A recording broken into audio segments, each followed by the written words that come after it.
Willamette Valley is certainly one of my favorite wine regions in the United States. It's an area I'm very familiar with, having first visited back in 2009, and I've been there 6 or 7 times since then as well. So in this video, I'm going to provide a fairly comprehensive overview of the Willamette Valley appellation. I'm going to discuss its history and some of the factors that impact grape growing for wine production in Willamette Valley. I'll also introduce the numerous sub-appellations in Willamette Valley. After that, I'm going to reveal some of my favorite wine producers in the Willamette Valley and also identify some of the wines that I buy for my own wine collection. So be sure to stick around for that.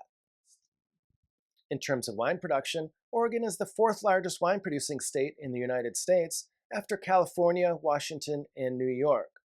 There's a number of smaller and family-owned wineries, and in fact, almost 70% of the wineries in Oregon produce less than 5,000 cases per year. There's been dramatic growth in the number of wineries in Oregon. Back in the year 2000, there were only around 140 wineries, but recently there's as many as 800 or so. While there certainly are some other wine-producing areas in Oregon, Willamette Valley accounts for more than 75% of the wine production and has around 70% of the planted vineyards in Oregon. Willamette Valley's modern era of wine production traces its roots back to 1965, when Irie's founder, David Lett, planted some Pinot Noir vines in the Dundee Hills in an area that used to be an orchard. Willamette Valley wine was definitely very much under the radar, but then in the 1970s, there was an event that's called the Wine Olympics, and Irie participated in that along with some Burgundy producers, and one of its wines finished 10th among some pretty formidable competition. There was a rematch of sorts, and Domaine Drouhin compared some of its wines to some of the Irie wines. In that event, Irie came on strong, and one of its wines, the 1975 Irie Pinot Noir, finished second to only the 1959 Domaine Drouhin Chambolle Musigny. Irie's strong performance in that 1979 competition ultimately led to Domaine Drouhin purchasing some land in the Willamette Valley. Domaine Drouhin is now one of the top producers in Willamette Valley, and it's a producer that I visit often when I'm in town. In addition to having stunning views of the Dundee Hills, I also enjoy comparing some of their Burgundy wines to their Willamette Valley wines, both white and red. Of course, in Willamette Valley, Pinot Noir is king and accounts for close to 70% of the wine production. Next up is Pinot Gris, which accounts for around 16% of wine production, but it's definitely been on the decline. Chardonnay has been increasing. For years, Chardonnay struggled because they're using the Wente clone from California, and that didn't do so well in Willamette Valley's cooler climate. But once they switched to the Dijon clone, the Chardonnay started to perform much better, and as a result, there's now some outstanding Chardonnay being produced in Willamette Valley as well. Pinot Noir from Willamette Valley often has medium plus acidity and medium to medium plus tannins. The fruit profile can vary between red cherry and raspberry to black cherry and plum. Sometimes I'll also get an intriguing rhubarb descriptor, which is quite unusual for Pinot Noir in other places. In my experience, oftentimes Willamette Valley could be fairly described as being in the middle of the spectrum between Burgundy Pinot Noir and California Pinot Noir. So it won't have quite as much ripe concentrated fruit as California Pinot Noir, but it will be a little bit more concentrated and vibrant in terms of the fruit profile than many Burgundies. Willamette Valley spans 3.5 million acres between Portland and Eugene, Oregon. There's a cool to moderate climate with some cooling influences from the Pacific Ocean, which is only about 50 miles away. While there's lots of annual rainfall in Willamette Valley, it's actually fairly dry during the growing season, and there's also long daylight hours during the summer and fall, which helps the fruit to ripen. In terms of the soils, the valley floor has soils that are too rich and fertile to be used for the production of grapes for high-quality wine, so you'll see a lot of other crops on the valley floor. And then the vineyards for wine production will be on the hillsides and in the foothills. These hillsides have a variety of free-draining soils, but one of the most common is Jory, which you can recognize by its distinctive red color. As in Napa Valley, there's a number of so-called nested or sub-AVAs in Willamette Valley. Willamette Valley has created a number of them recently, and so now they're up to 11. There were 6 that are the original AVAs created back in 2005 and 2006, and those are definitely the most well known. The reason there were these different sub-appellations created in Willamette Valley is because the conditions can vary quite a bit, and these varying conditions can impact the wines quite dramatically. For example, the Dundee Hills AVA is a series of volcanic hills. The vineyards are planted at elevations ranging from 60 to 320 meters above sea level. There's also a wide diurnal range due to this higher elevation. Nighttime temperatures in the Dundee Hills tend to be a little bit cooler, which helps to preserve acidity and freshness in the fruit. But daytime temperatures in the Dundee Hills AVA can be warmer because the coastal range and the Chehalem Mountains help to shield that area from some of the cool, wet weather from the coast and also from some of the cooling afternoon breezes that it might otherwise experience. And this helps to ensure that the fruit in this area gets ripe most vintages. I'm not going to get too bogged down in a discussion of all the nested AVAs, but it is also important to have an appreciation for the impact of the Van Duzer corridor in Willamette Valley. The Van Duzer corridor helps to funnel cold afternoon breezes from the Pacific Ocean to portions of Willamette Valley through the Van Duzer corridor. This definitely impacts areas such as the Van Duzer corridor AVA, the Eola Amity Hills AVA, and to a lesser extent the McMinnville AVA. In these areas, you'll get some strong, cool breezes pretty much every afternoon. And this helps to preserve acidity and freshness in the grapes, and it definitely extends the growing season, and so the fruit in this area is probably some of the last to be harvested, certainly with respect to red wine production. These breezes are no joke. They're extremely strong. Just to give you an idea of how strong they can be, one afternoon in the summer, I was enjoying a tasting at Eveningland, which is in the Eola Amity Hills AVA. Everything was completely calm, and it was fairly warm that day, so we were sitting on the patio, but we were in the shade. And then all of a sudden, the breezes picked up, and they were so strong that they actually blew 2 or 3 different Zalto glasses off the table. In addition to the 6 original sub-AVAs that were created back in the 2005-2006 time period, there's been another 5 sub-AVAs that were created in the past few years. I don't think I need to get into a thorough analysis of the lower long-tom AVA, for example, but here's the list if you'd like to learn more about them on your own. With that by way of background, I'm ready to discuss 5 of my favorite producers for Willamette Valley wines.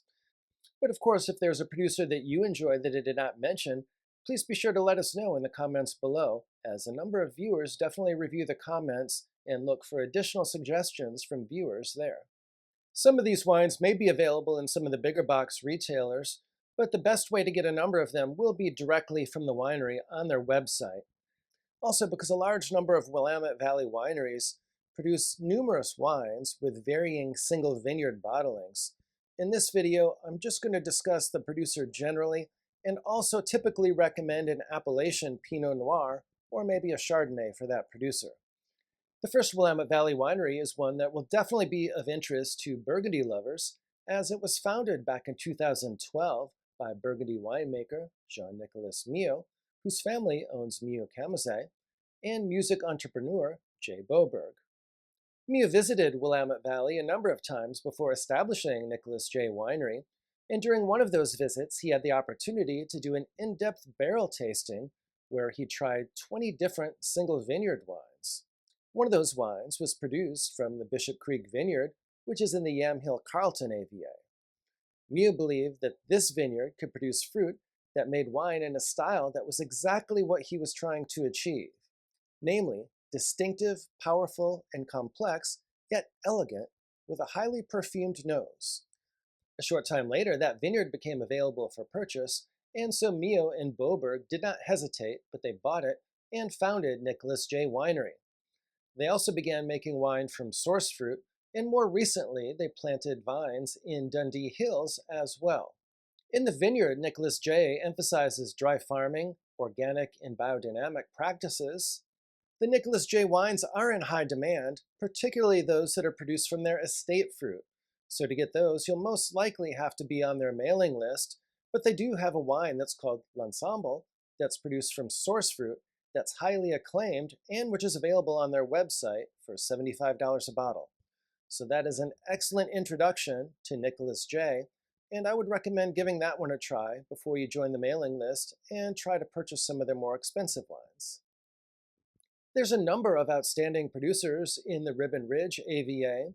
Examples include Beaufrere and Brickhouse, but in this video I'm going to feature Patricia Green Cellars. Patricia Green Cellars has a 52-acre estate vineyard that's located in the Ribbon Ridge AVA. In the vineyard, Patricia Green Cellars emphasizes sustainable practices, including dry farming. Patricia Green Cellars has a large number of single vineyard bottlings and actually specializes in producing a number of bottlings from vineyards that are of particular significance to Willamette Valley. Nevertheless, it is their entry-level wine, the Patricia Green Cellars Reserve Pinot Noir, that is one of the most phenomenal values in all of Willamette Valley. This is a wine that I've previously featured on this channel as one of my favorite cellar defenders. The 2021 vintage, for example, received a 91-point score from Jeb Dunnock, yet you can find it for right around $25 per bottle. And this is always one of the very best values around. Kelley Fox started her winery back in 2007 with a production of only around 100 cases. Demand has steadily increased, as has her production, and now she produces around 5,500 cases of wine annually. If you're interested in wine recommendations, wine collecting strategies, and learning more about wine, please do subscribe to my channel. I've been collecting wine for more than 15 years and also have a level 4 diploma from the WSET. So I have both formal certification as well as substantial practical knowledge from the School of Hard Knocks. Kelley was very much influenced by Irie's David Lett. Kelley's objective is for the fruit and the resulting wines to be reflective not just of the site, but also of the vintage. She emphasizes purity of the fruit. She takes a non-interventionist approach to winemaking. The wines mature in neutral French oak. These wines are definitely described as elegant, light, and ethereal. Kelley produces her wines from source fruit and has a number of top vineyard sources, including Maresh, Freedom Hill, Durant, and Highland. These bottlings are available on the website for around $90 per bottle.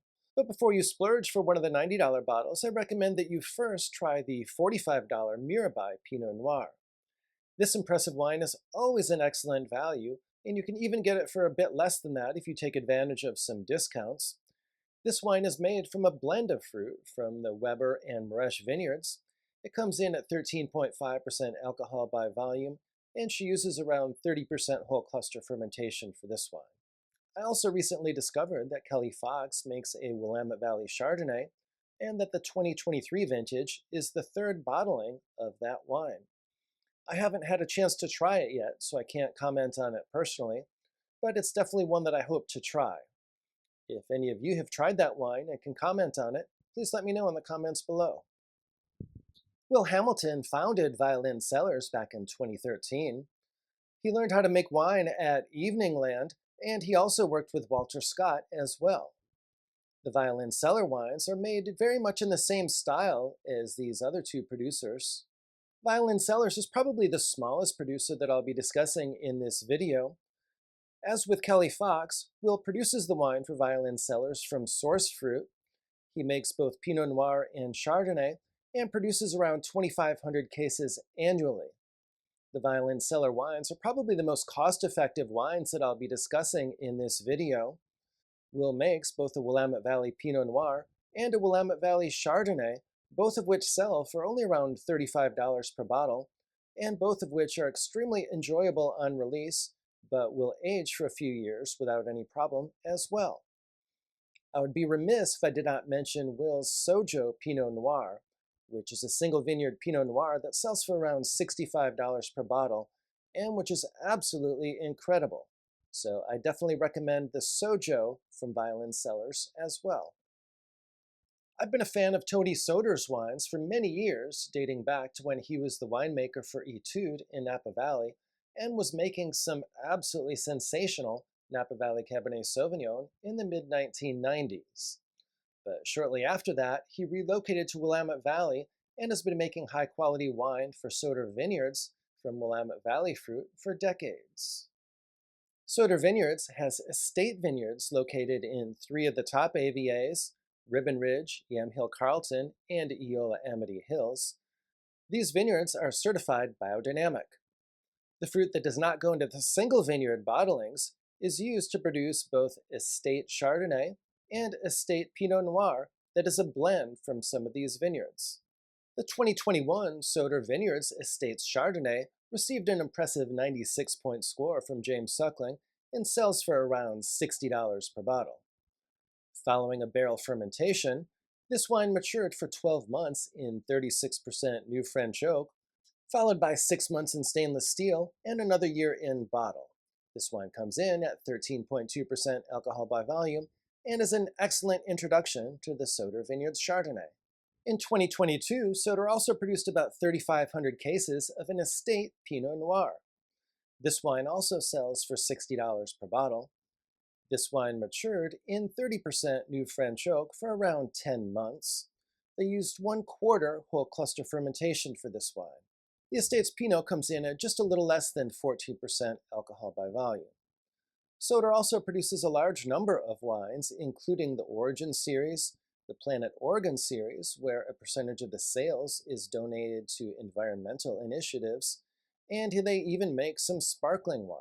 In my view, the very best way to learn about a wine region and to discover the wines that you enjoy most is to visit that region, and I highly recommend that everyone visit Willamette Valley.